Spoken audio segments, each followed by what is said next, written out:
Top quality और consistent performance के लिए सिर्फ सिल्वर पंप्स। टॉप क्वालिटी और कंसिस्टेंट परफॉर्मेंस के लिए सिर्फ सिल्वर पंप्स, नाम याद रखना।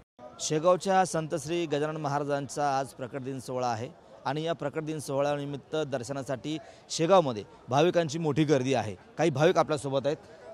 काय सांगाल दादा, कुठून आलात तुम्ही आणि काय मन प्रसन्न वाटते या ठिकाणी? मी नांदेड जिल्ह्यामधून आलेले उंचगाव बुद्रुक या गावातून। आमच्या गावामधून दरवर्षी जवळपास 70 ते 80 लोक पायी दंडी यात्रा हबप काकडे महाराजांच्या मार्गदर्शनाखालून येत असते।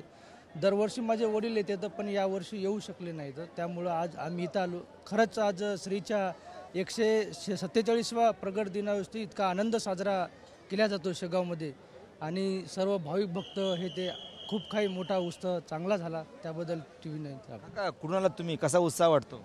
मी मुक्काम मानकी पोस्ट देगाव अकोला जिल्ह्यामधून आलो। मी दर गुरुवारची शेगावची वारी करतो। आज गजानन महाराजचा 147वा प्रगट दिन आहे। इतकी मोठी अफाट गर्दी आहे, सारी शेगाव नगरी दुमदुम गेली आहे आणि संस्थांची शिस्त व्यवस्था त्याबद्दल मी संस्थांचे खूप गजानन महाराजचे खूप आभारी आहे। तुम्हाला काय वाटतं, काय वाटतं तुम्हाला की या ठिकाणी आल्यानंतर मन प्रसन्न होतं? अतिशय प्रसन्न दादा। मी 15 वर्षापासून वारी करतो दर गुरुवारी, पण शेगावसारखं संस्थान मी आपल्या पूर्ण भारतामध्ये कुठंच नाही पाहिलं। एवढं चांगलं संस्थान आणि एवढी चांगली शिस्त कुठंच मी पाहिली नाही आपल्या भारतामध्ये। काय श्रद्धा काय तुमची?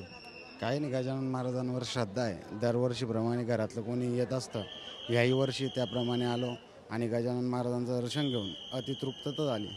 खूप बरं वाटतं। झालं का तुम्ही? हो झालं। किती वेळ लागला साधारण? 5 तास। नक्कीच।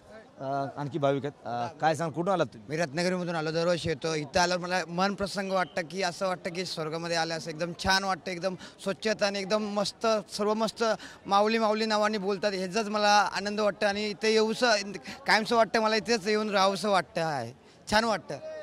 तर हे होते शेगावच्या संत नगरी गजानन महाराजांच्या मंदिरामध्ये आलेले भाविक। त्यांचा उत्साह जो आहे तो ओसंडून या ठिकाणी वाहताना आपल्याला मिळतोय।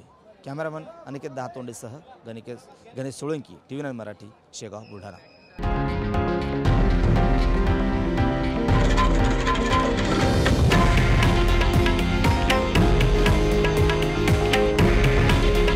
हे आहे देशातील नंबर 1 न्यूज नेटवर्क आणि आपण पाहत आहात TV9 मराठी। काळजी तुमची, हित महाराष्ट्राचं।